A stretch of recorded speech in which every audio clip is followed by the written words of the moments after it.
ভাই এই ওষুধগুলো আমার একটু দেন তো তাড়াতাড়ি। রোহান, কারোর হক মেরে খাসনি তো? অনেক তো চেষ্টা করলাম একটা চাকরির জন্য, কিন্তু ভাগ্যটা যেন আমার পাশে দাঁড়ালো না। শেষ সম্বল বলতে ব্যাংকে জমানো অল্প কিছু টাকা, অনেক কষ্ট করে 1-2 টাকা করে জমিয়েছিলাম। আজ ওই টাকাটাই আমার শেষ ভরসা। ওই টাকা দিয়ে ছোট একটা ব্যবসা শুরু করব। কালকেই আমি ব্যাংকে যে টাকাটা তুলে নিয়ে আসবো।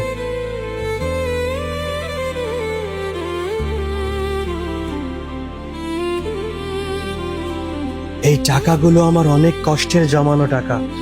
এই টাকাগুলো দিয়েই আমি আমার স্বপ্নটাকে পূরণ করব ইনশাল্লাহ।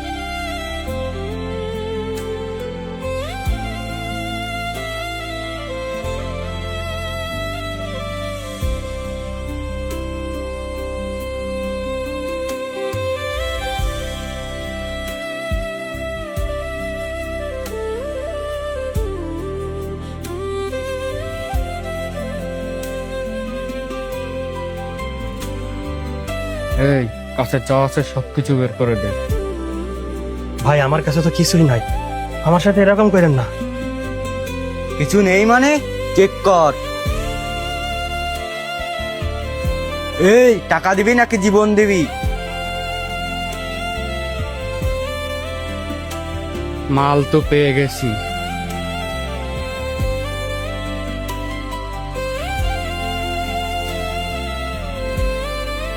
হে আমার কেমন পরীক্ষা নিলা খোদা, আমার শেষ সম্বলটুকু আমার কাছ থেকে কেড়ে নিলা।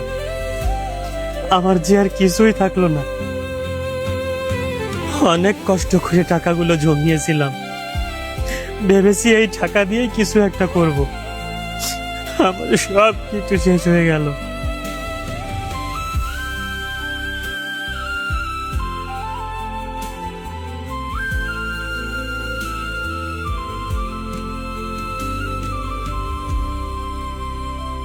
এই তোরা এতগুলি টাকা কই পাইছিস? তোরা হচ্ছে সেই এলাকার সব থেকে লাফাঙ্গা পোলাপান।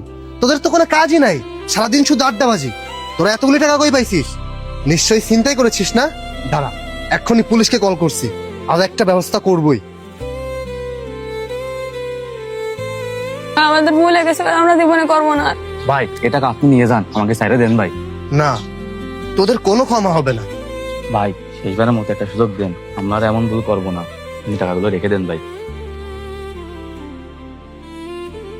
এখানে তো অনেকগুলি টাকা, এই টাকাগুলো দিয়ে আমার সব স্বপ্ন পূরণ হয়ে যাবে। কিন্তু এই টাকাগুলি তো অন্যের হক, অন্যের হক মেরে খাওয়া একদমই উচিত হবে না। এই টাকার মালিককে খুঁজে তার টাকা তাকে ফিরিয়ে দিতে হবে। এতগুলো টাকা একসঙ্গে পেয়েছি, কেউ তো দেখেনি। এই টাকাগুলি দিয়ে আমার অনেক স্বপ্ন পূরণ হয়ে যাবে।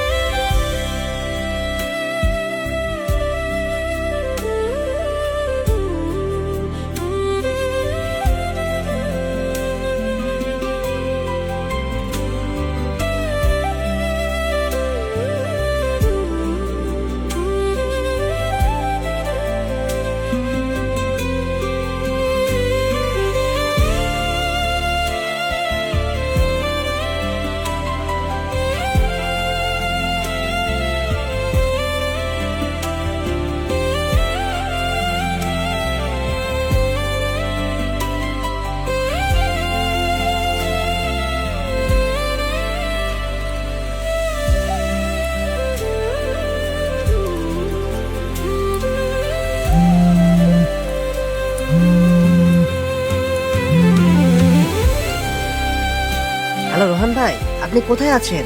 আপনি এক্ষুনি বাসায় চলে আসেন। আপনার অনেক বড় একটা সর্বনাশ হয়ে গেছে। আপনার যে বড় গরুটা ছিল না, ওইটা হঠাৎ অসুস্থ হয়ে মারা গেছে। আপনি খুব দ্রুত বাসায় চলে আসেন।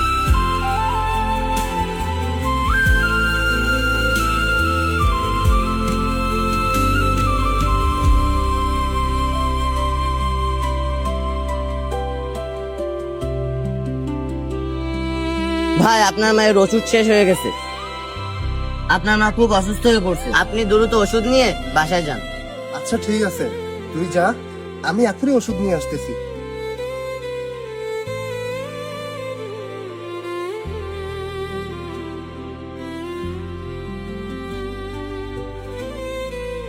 ভাই এই ওষুধগুলো আমার একটু দেন তো তাড়াতাড়ি।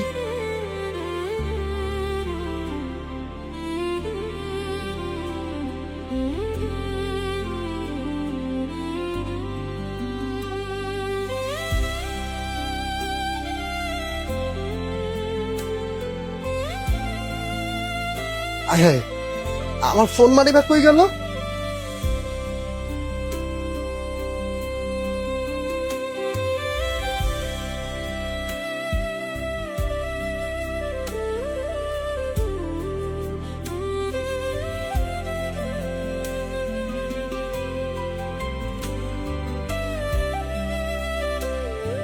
কি রে, আজ তোকে এত চিন্তিত লাগছে কেন? আর বলিস না হৃদুল, আমার জীবনটা একদম এলোমেলো হয়ে যাচ্ছে। আমার সঙ্গে যে কি ঘটছে আমি কিছুই বুঝতেছি না। কিছুদিন আগে আমার গরুটা চুরি হয়ে গেল, হুট করে আমার মাও অসুস্থ হয়ে পড়লো, আবার মোবাইল মানিব্যাগ সবকিছুই চুরি হয়ে গেল।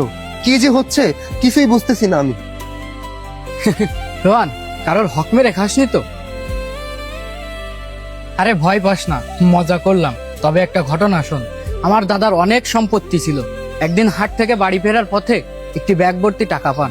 তবে সে টাকার লোভে পড়ে যায়। টাকার মালিককে খুঁজে না দিয়ে টাকাগুলো নিজের কাছেই রেখে দেয়। তারপর থেকেই সব বদলে যেতে থাকে। সংসারে অশান্তি, ব্যবসায় লোকসান, একের পর এক বিপদ। সেই জীবনে দাদা খুব অনুতপ্ত ছিলেন। মারা যাওয়ার আগে সবাইকে বলেছিলেন, মানুষের হক কখনো নিজের কাছে রেখো না, হারাম সম্পদে কখনো বরকত হয় না।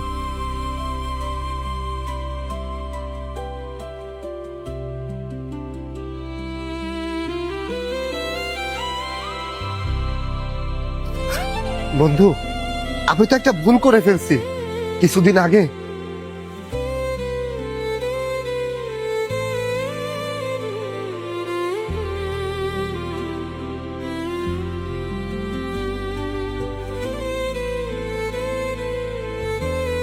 বন্ধু, এই পাপ থেকে আমি কিভাবে মুক্ত হব? তুই আমাকে একটা পথ দেখা। দেখ, আমি তো এই বিষয়ে ভালো জানি না। চল একজন আলেমের কাছে যাই, সে কোরআন সুন্নাহ অনুযায়ী তোকে ভালো পরামর্শ দেবে।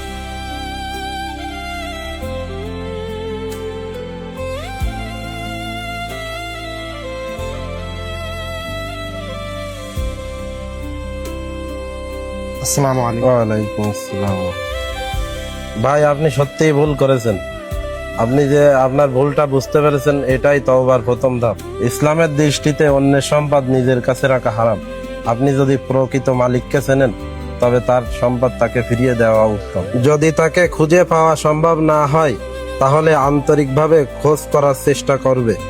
বহু চেষ্টা করেও না পেলে একজন বিশ্বস্ত আলেমের পরামর্শ অনুযায়ী সেই অর্থ মালিকের পক্ষ থেকে দান করে দেবে। তবে যদি পরে তার প্রকৃত আসল মালিককে খুঁজে পাওয়া যায়, তবে তার হক আদায় করে দিতে হবে। আর আল্লাহর কাছে খাস দিলে তওবা করতে হবে এবং ভবিষ্যতে এমন কাজ আর কখনোই করা যাবে না। মনে রেখো, মানুষের হক নষ্ট করলে কেবল তওবাই যথেষ্ট নয়, যার হক তাকে ফিরিয়ে দেওয়া জরুরি।